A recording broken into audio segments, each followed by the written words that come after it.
지난 주말 우리나라에 로마 교황님이 방문해서 많은 이들에게 감동을 주고 있습니다. 온화한 미소, 겸손한 자세, 그리고 소외되고 어려운 사람들에게 내미는 손길과 따뜻한 마음씨, 이런 것들이 종교를 떠나서 존경하는 마음을 갖게 만듭니다. 그러나 그런 외양의 모습 때문에 그가 전파하는 교리까지 우리가 바른 것으로 생각해서는 안 될 것입니다.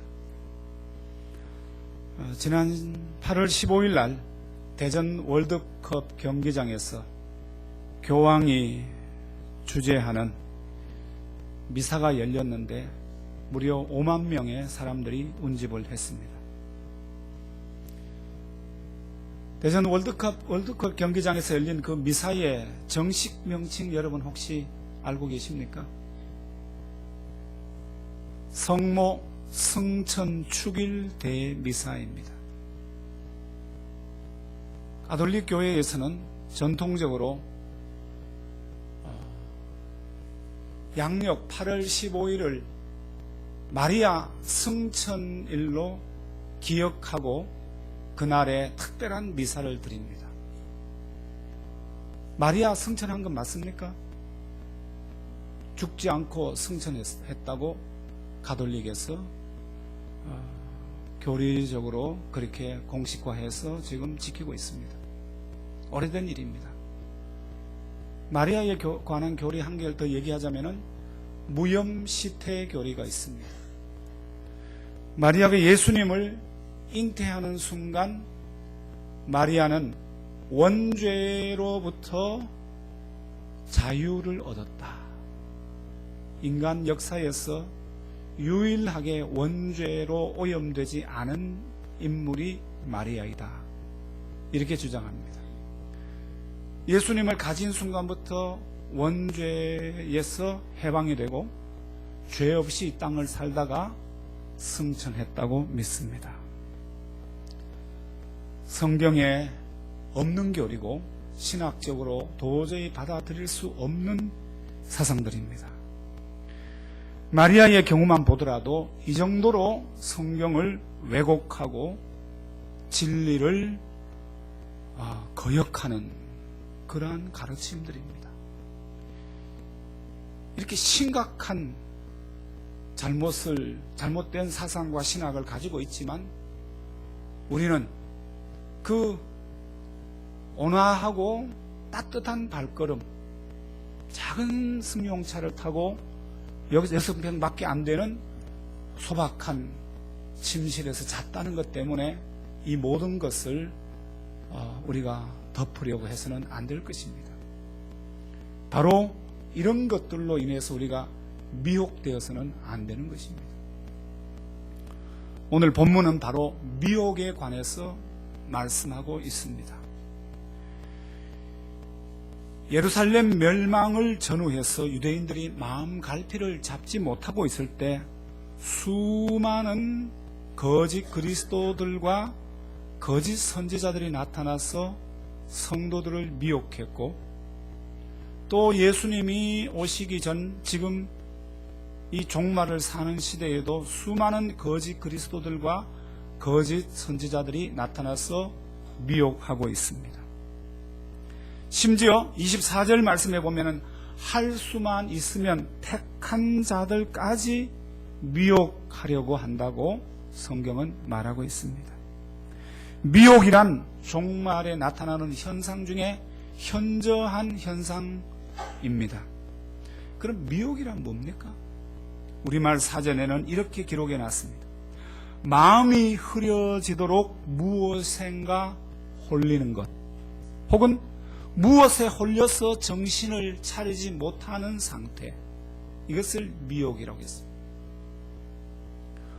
오늘 우리 한국 사람을 미혹하는 대표적인 것 두 가지가 있습니다. 보이스피싱, 언제 어느 날 보니까 저희 집 사람이 롯데백화점에서 850만 원에 인출됐다는 전화를 막 받고 있어요.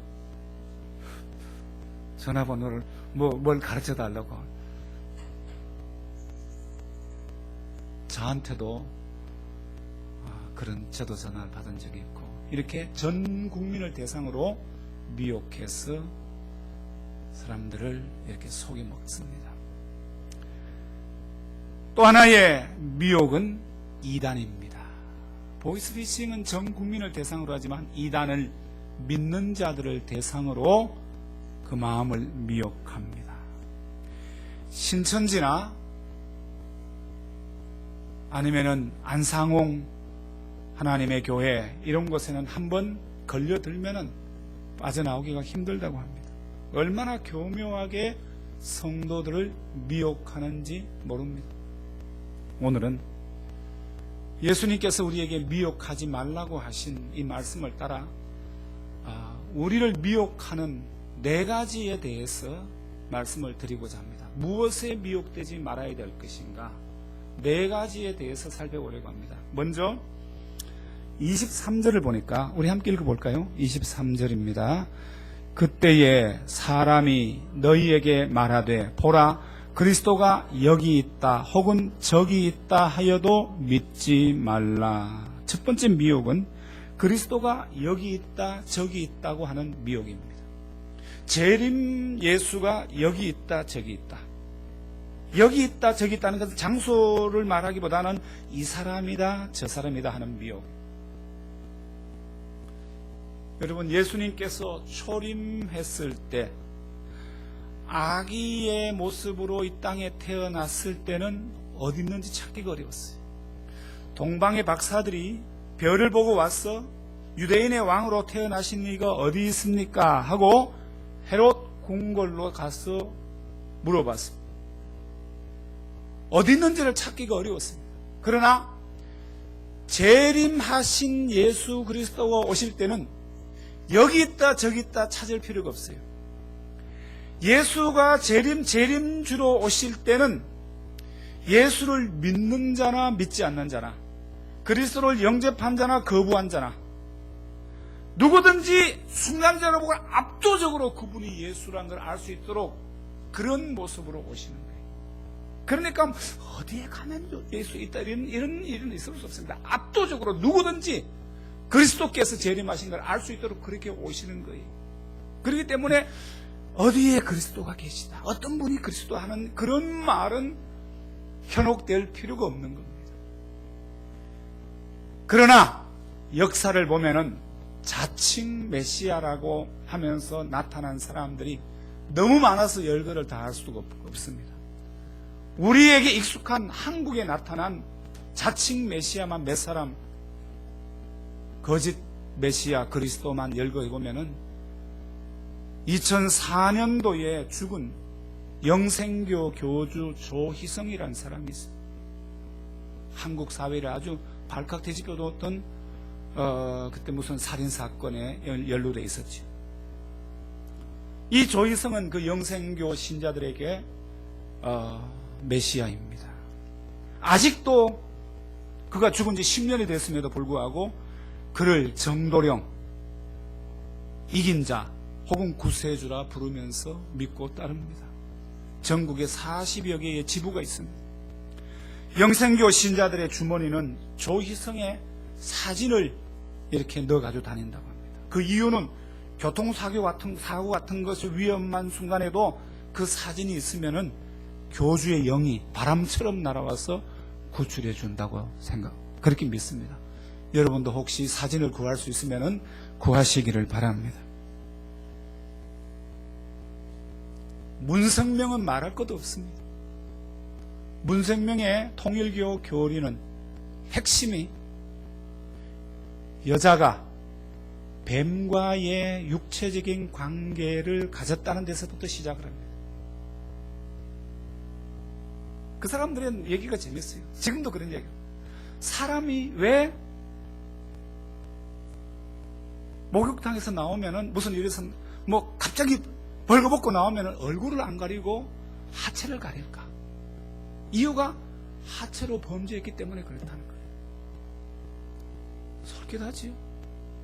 죄를 지었기 때문에 가린다는 거예요. 뱀과 여자가 육체적인 관계를 갖고 사람들이 뱀의 후손이 됐다. 우리 속에 더러운 피가 흐른다는 거예요. 이 더러운 피를 맑게 해줄 사람이 문선명이에요. 그래서 문선명의 피를 받으면은 맑아진다. 그게 혼음교리, 피가름교리입니다. 문선명이 젊은 시절에 여성들과 얼마나 많은 육체관계를 가졌는지 몰라요. 이러한 혼음교리 때문에 그렇습니다. 나중에는 여자들이 줄 서 있으니까 다 감당을 못할 거 아닙니까?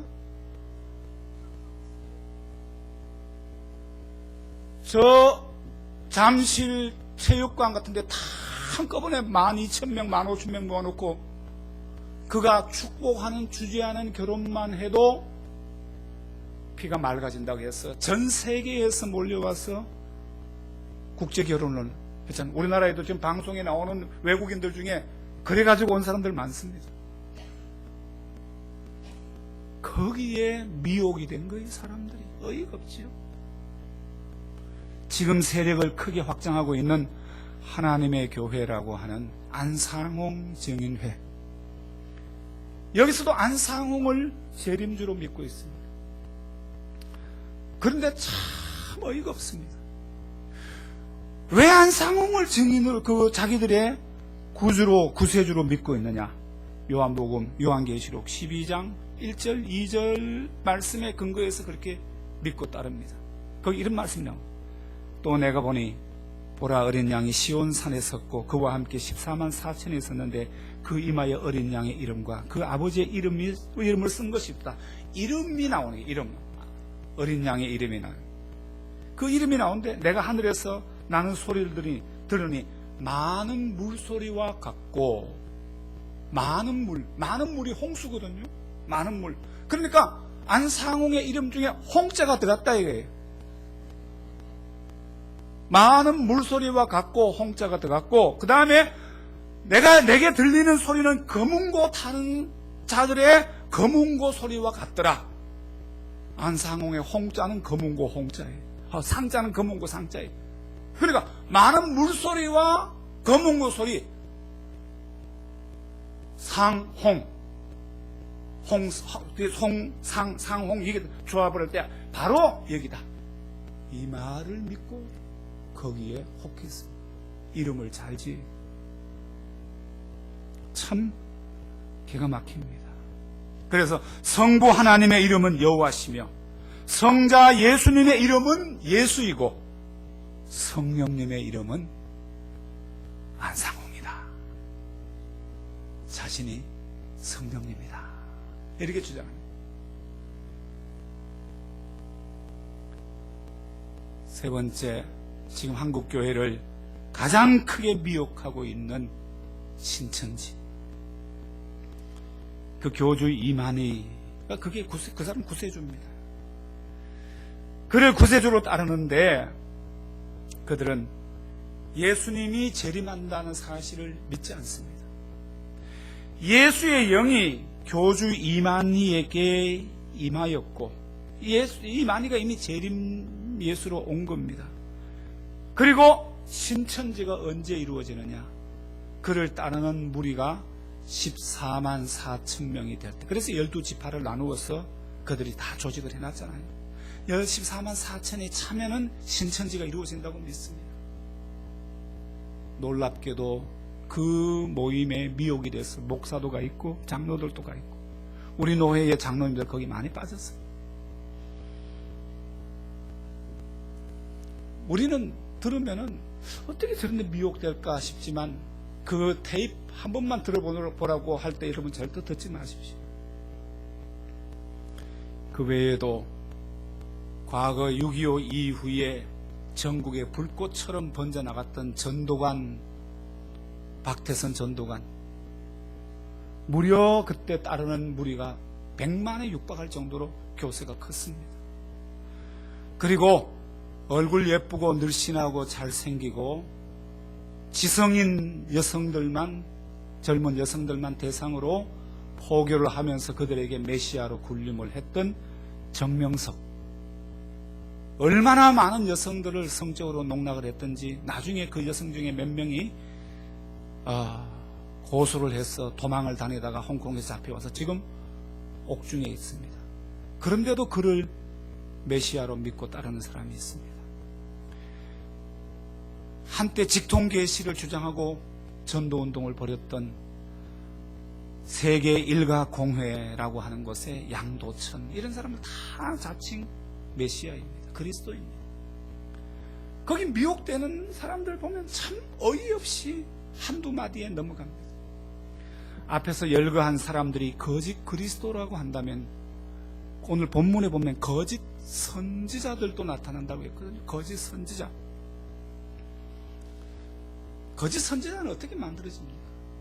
처음부터 거짓 진리를 가르치려고 작정했는 경우보다도 처음에는 순수한 복음 전도자, 부흥사, 혹은 하나의 한 교회를 잘 목회하든 목양하든 그러한 목회자였는데 사역을 하다 보니까 특별한 현상도 나타나고 능력도 나타나고 기적도 나타나고 한마디 무슨 손을 얹어서 기도하면 병도 낫고 이렇게 하니까 사람들이 거기에 몰려들기 시작합니다. 그를 신격화합니다. 우상시합니다. 자기 스스로 선지자라고 한 적도 없지만은 사람들이 모여서 그를 특별하게 높이고 특별한 대우를 하기 시작합니다. 인간 이상의 대우를 하기 시작합니다. 그는 비판에서 제외됩니다. 제가 우리 교회에서 여러 차례 얘기합니다. 이 목회자를 여러분 신격화하거나 높여서는 절대 안 됩니다. 특정한 사람을 우상시하거나 높여서는 안 됩니다. 어떤 교회에는 아예 담임 목사님 이름 자체를 못 쓰게 만듭니다. 주보에 보면은, 우리 교회 주보에 보면은 뭐 설교하고 땡땡땡땡 해가지고 누구 목사 이렇게 이름을 써놨습니다만, 어느 교회는 가보면은 설교하고 뒤에다 뭐냐면은 불의 종, 능력의 사자, 말씀의 대언자, 이런 식으로 자꾸 신격화하거나 아주 신비한 영역의 사람으로 이렇게 만들어 나가는 거, 이런 거 정말로 경계해야 돼. 그러면서 점차 잘못되어 가는 거예요. 우리 한국의 그런 웬만한 교회의 큰 교회의 목사님들은 그분들을 제가 싸잡아서 얘기할 이유도 없고 그래서는 또 안 되고, 그렇지만은 사람들이 그런 현상을 만들어 나가는 거 참 조심해야 돼요. 또 하나 여기서 본문에서 미혹하는 또 하나의 현상이 있는데 그건 뭐냐? 26절에 이런 말씀이 나옵니다. 26절 함께 읽어보겠습니다. 그러면 사람들이 너희에게 말하되,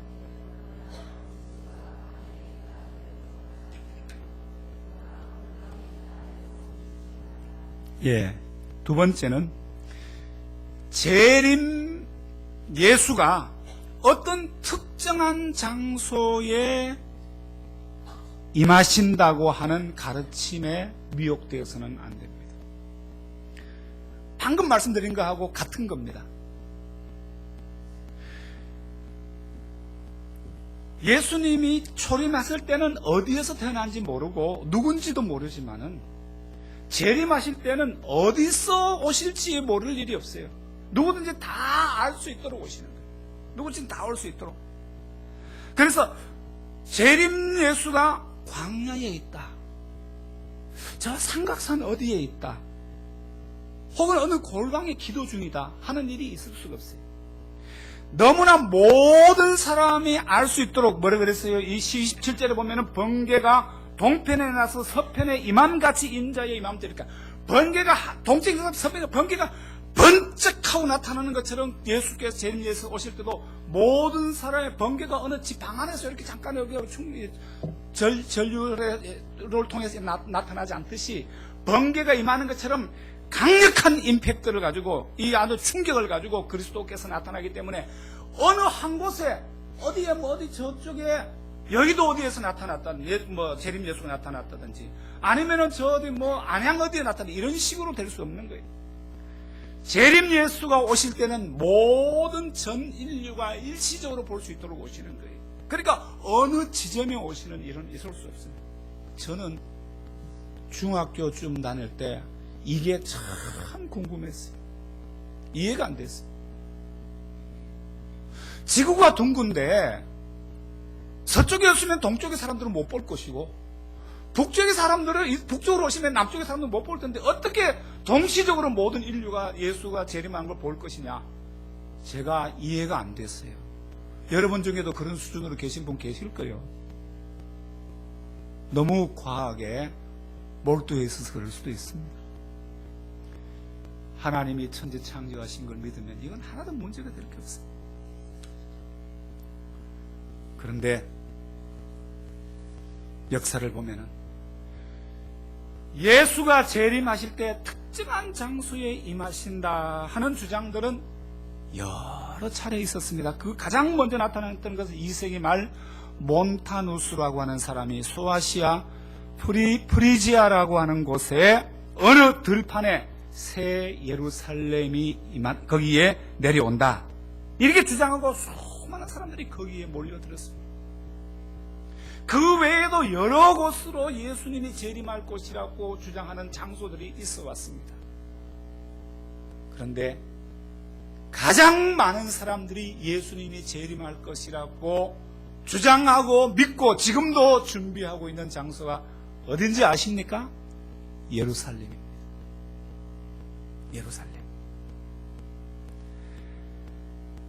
그래서 우리나라에 안티콥이라고 하는 선교단체, 또 신사도 운동이라고 하는 어떤 신비주의 운동하는 이런 단체들은 예루살렘 회복 운동, Back to Jerusalem이라고 해서 예루살렘으로 돌아가자, 예루살렘 회복 운동이라고 하는 선교 활동을 벌입니다.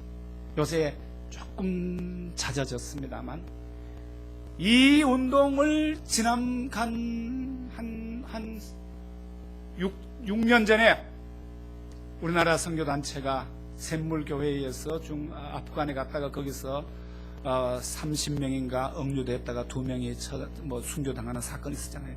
바로 그때도 백투 예루살렘이라고 하는 이 선교단체가 이 운동을 하면서 예루살렘에 무려 2,000명 사람들이 우리 한국에서 전 세계 길을 내가지고 가려고 생각했어요. 예루살렘이 복음화되면 그 예수께서 거기에 임하신다, 이러한 이 열정으로 사로잡힌 사람들이 어깨띠를 두르고 길거리 행진을 하고 이런 계획을 했던 일이 있었습니다. 그런 열정은 참 좋지만 이 신학적으로 온당한 것이 아닙니다. 어떤 특정한 장소에 예수께서 임재하신다. 전통적으로 장소를 중시하는 교회는 가톨릭입니다. 가톨릭은 어떤 특정한 곳을 성지라해서 거기를 숭상하고 귀중하게 생각합니다. 방금 말씀드렸던 예루살렘은 뭐 말할 것도 없습니다. 4세기 초 콘스탄티누스 대제의 어머니가 제일 먼저 예루살렘을 숭배, 거기 가서 순례를 하고 거기서 예수님이 돌아가실 때 달렸다고 생각하는 그 십자가를 가지고 돌아왔습니다. 말도 안 되는 거죠. 그걸 가져와서 그걸 숭배하고 난리를 났습니다. 그러나 그 이후에 이 지상에 어떤 죄를 지었든지 예루살렘에 한번 순례를 하고 오면은 죄가 용서받고 심지어 죽은 조상의 죄까지 용서받는다 그래가지고 수많은 사람이 예루살렘의 성지를 순례했습니다. 그런데 7세기, 8세기 이후에 무슬림이 일어나서 예루살렘을 정복을 해버리니까 성지 순례를 못하니까 그래서 일어난 것이 십자군 전쟁 아닙니까? 그만큼 그들에게서 예루살렘이라고 하는 곳을 중요하게 생각했던 거죠. 어이가 없는 일입니다. 어떤 장소를 중시한다는, 저는 가톨릭도 그렇습니다. 지금도 그렇습니다. 예루살렘, 바티칸, 성프란시스가 그 활동했던 아시시, 또 스페인의 산티아고, 이런 것들은 그 순례한 사람들이 끊이지 않습니다. 우리가 기억해야 될 것은 성경은 어떤 특정한 장소를 신성시하거나 거기에 의미를 두는 법이 없습니다. 종교개혁 이후에 개혁교회에는 그래서 예루살렘에 순례하는 것 자체를 금지시켰던 때가 있을 정도였어요. 의미가 없는 일을 왜 자꾸 그렇게 하느냐. 중요한 것은 우리 어떤 건물, 수천억을 들인 건물이라서 그게 신성한 곳이 되는 것이 아닙니다. 거기에서 어떤 예수님이 지나간 곳이다 해서 그것이 거룩해지는 것도 아닙니다. 건물이나 장소에 의미를 두거나 거기에 비중을 두는 것은 성경적이지를 않습니다. 중요한 것은 인격체입니다. 우리 개개인이 우리 속에 그리스도께서 얼마나 충만해 계시고 그리스도께서 나를 얼마나 지배하고 계시고 그 성도들이 얼마나 그리스도의 말씀에 순종하는 삶을 사느냐, 이것이 중요한 것 아닙니까? 그러니까 어떤 장소를 신성시하거나 어떤 장소에 예수님이 임재하신다는 말, 그런 미혹에 빠져서는 안 됩니다. 세 번째는, 이건 우리가 이미 너무나 많이 예방주사를 맞은 일인데, 특정한 때에 그리스도께서 재림하신다는 시한부, 소위 시한부 종말로. 예수님이 승천하시기 직전에 제자들에게 하신 말씀이 내가 곧 오리라.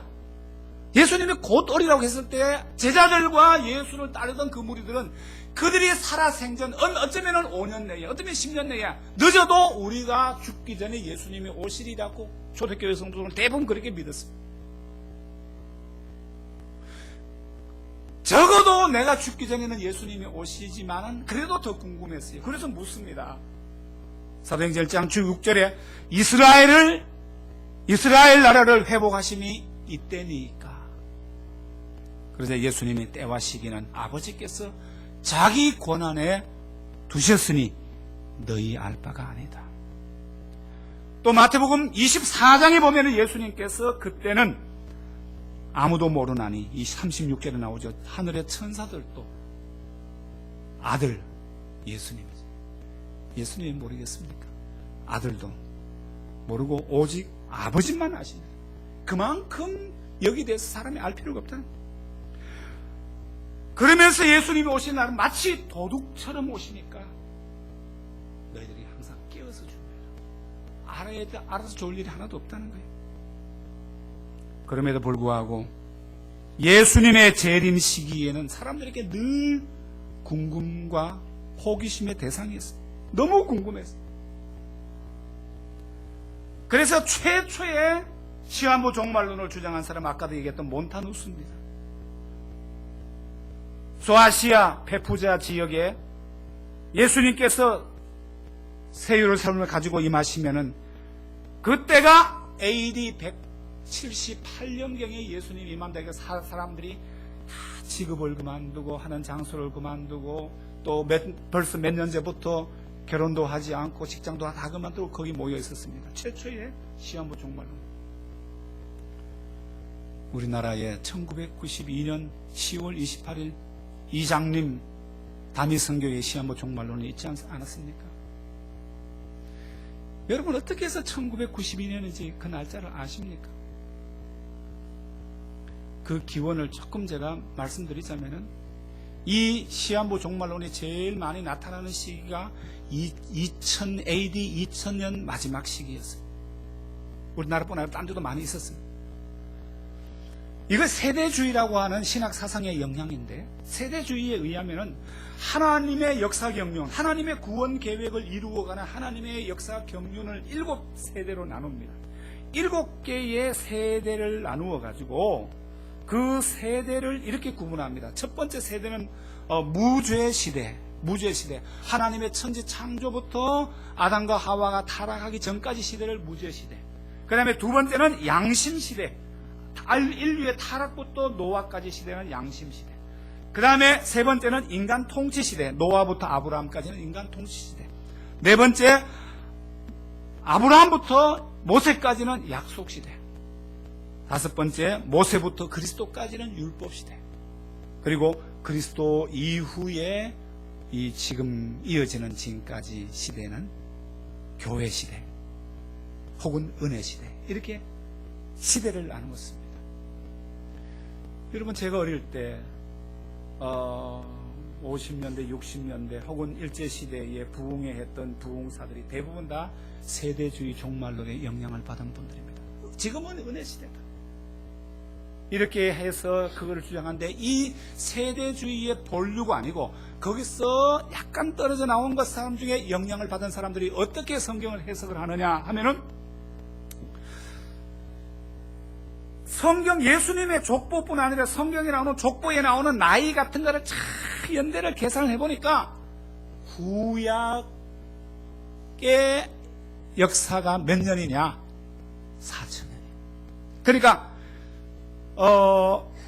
구약의 그 역사가 4,000년까지 이루어지더라.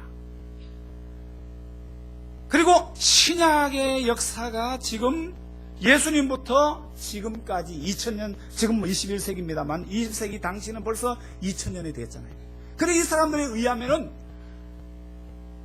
1세대, 2세대, 3세대, 4세대, 5세대, 6세대, 1세대를 1000년으로 잡고 6세대까지 지나면은 마지막 7번째 세대는 뭐냐? 1000년 왕국 시대거든. 1000년 왕국 시대. 예수님이 오시는 시대다. 이렇게 7세대를 잡고 있는 거예요. 그래서 구약의 4000년, 신약에 보니까 예수님부터 20세기 말까지 벌써 2000년 다 되니까 2000년 말인데 계산해 보니까 1992년이면은 2000년 마지막 때 아닙니까? 그 어간에 지금 잡고서 기다린 겁니다. 그렇게 하면은 이제 1000년 왕국이 도래한다. 이러한 식으로 성경을 해석하고 날짜를 정해서 어느 때에 예수님이 임재하신다고 하는, 재림하신다고 하는 이런 가르침, 우리가 예방주사를 너무 크게 맞아가지고 별로 현혹이 되지 않은 것 같지만 앞으로도 이러한 시한부 종말론은 계속 나타날 것입니다. 마지막 네 번째 미혹은 무엇에 대한 미혹이냐? 24절에 나옵니다. 거짓 그리스도들과 거짓 선지자들이 일어나 표적과 기사를 보여 할 수만 있으면 택하신 자들도 미혹하리라. 네 번째의 미혹은 뭐냐 하면은 기사와 표적을 통하여 사람들을 미혹하는 것입니다. 거짓 그리스도들과 거짓 선지자들이 택하신 자들까지라도 미혹하는 그 방법과 수단은 기적과 이적입니다. 자, 눈먼 자를 눈을 뜨게 한다. 앉은 자를 일어나게 한다. 한참 한국교회 시끄럽게 했던 아말감이 이빨이 금일로 바뀌어진다. 짝다리가 똑같이 길어진다. 뭐 이러한 식의 이 기적과 이적이 이루어진다. 특별히 자기가 불치병으로 고난당하고 내 인간의 그 의학으로서, 인간의 능력으로서 못 고치는 질병이 있는 사람들은 정말 붙들고 싶은 그런 얘기, 그 어떤 속기단 말 아닙니까? 이런 것을 통하여 사람들을 미혹한단 말이에요. 성경을 보십시오.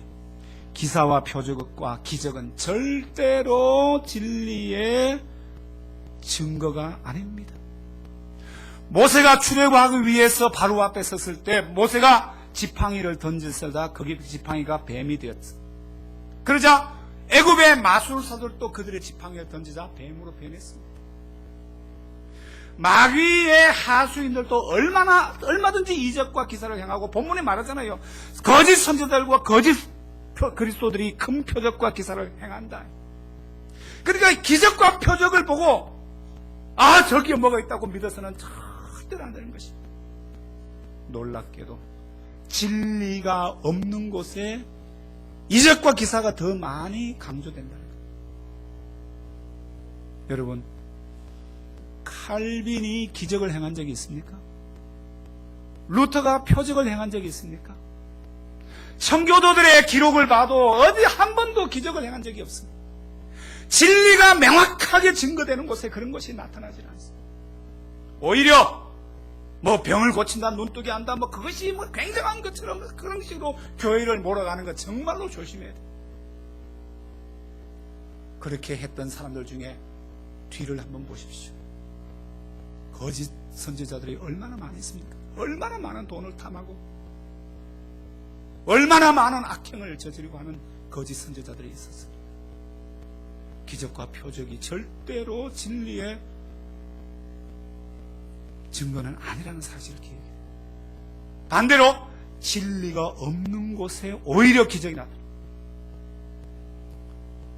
저희 집 사람한테 들은 얘기인데, 언젠가 뭐 학교에서 갔는지 언젠지 몰라도 프랑스 어느 지역에 그 여행을 갔는데, 거기 가보니까 뭐 어느 곳으로 유명한 사람들이 많이 몰려간 관광지에 갔는데, 거기 보면 성모의 뭐 마리아와 관계되는 건데, 거기서 그 물이 있는데 그 물을 떠가지고 사람들 전부 그 물을 떠간다는 거예요. 자기 나라도 물 떠가 뱉으면 그거 가지고 물을 마시면은 뭐 위장병도 낫고, 그걸 가지고 물 희석해서 머리 감으면은 머리도 하얀 머리도 까맣게 되고 한다. 캐톨릭과 관계되어지는 그러한 소위 성지라고 하는 곳에는 이런 성모 기적 발현했다는 장소들이 수없이 많이 있습니다. 진리가 없는 곳에 이런 것이 더 많이 나타난다는 사실을 기억을 해요. 진리가 없으니까 거기 자꾸 의존하는 거예요. 여러분, 뭐 또 어디에서 마리아 교회당의 마리아 상에서 눈물이 자꾸 흘러내리고, 그 눈물을 받아가지고 뭘 어쩌고 한다는, 참 뭐 이런 캐톨릭에 있자고 해서 죄송합니다만, 이런 일들은 우리가 조심해야 돼요. 한때 우리나라의 포천의 할렐루야 기도원 김계화 그 기도원에 가서 물 떠온 사람들 여기도 계시죠? 뭐 물 먹고 무병장수합니까? 우리는 너무나 혼란한 시대를 살고 있습니다. 우리가 항상 경계해야 될 것은 기적과 표적 중심의 신앙은 정말로 빨리 버려야 돼요. 설사 그런 게 나타났다 하더라도 그것이 성령께서 역사하거나 하나님께서 함께 한다는 표로 어떻게 증명할 수 있습니까? 그렇지 않습니다. 종말의 때가 되면 여러 가지 방법으로 성도들을 미혹한다는 사실을 기억을 해야 됩니다. 제가 좀 말씀 길었는데, 오늘 예수님의 재림과 관계해서 4가지 미혹을 조심하자고 말씀드렸습니다. 첫 번째, 특정한 사람을 재림 예수라고 하는 말에 미혹되지 말자. 두 번째는 특정한 장소를 중시해서 그곳에 뭔가 이루어진다는 말에 미혹에 조심해요. 세 번째, 특정한 날짜에 예수님 오신다는 시한부 종말론을 조심해요. 네 번째, 기사와 표적에 미혹되지 말아야 돼요. 자, 그런데 이러한 미혹들이 나타나는 시기가 있습니다. 교회 역사를 보면 이러한 미혹이 주로 언제 나타나느냐? 청교도 시대의 역사를 보면 거의 없었어요. 이런 나타나지 않습니다. 미혹들이 대개 언제 나타났느냐? 교회가 세속화되고 성도들이 세상 재미에 푹 빠져 있을 때, 교회 이것이 아니다 하고 교회에 대한 반발심을 갖고 이런 이단들이 나타나는 경우, 교회의 세속화에 대한 반발과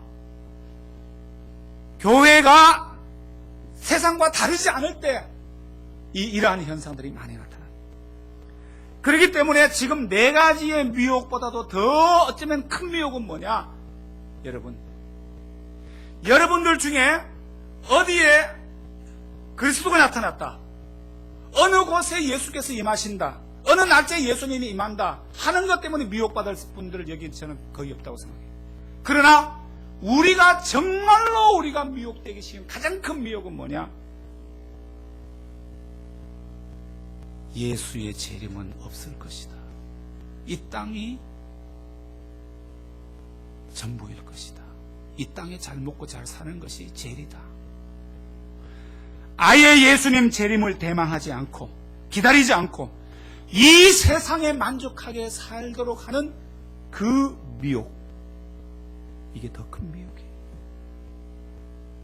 시한부 종말론자들은 최소한 그것을 위해 자기 준비라도 하지만은, 그렇지 않은 일반 성도들은 아예 준비가 없어요. 세상 잘 먹고 잘 살지, 뭐 죽어서 흉하면 되지, 이런 식으로 사는 것이 더 큰 미혹에 빠지고 있다. 아예 준비 없이 살아가는 것. 우리 자신이 어떤지, 우리의 일상 속에서 종말을 늘 준비하는 성도들이 되시기를 바랍니다. 하나님 우리 아버지, 오늘 아침에 주신 말씀을 저희들이 깨어서 듣고 일상 속에 빠져 살지 않고 주님 오실 것을 늘 대비하는 슬기로운 처녀들 때처럼 되게 하여 주옵소서. 예수님 거룩하신 이름으로 기도드립니다.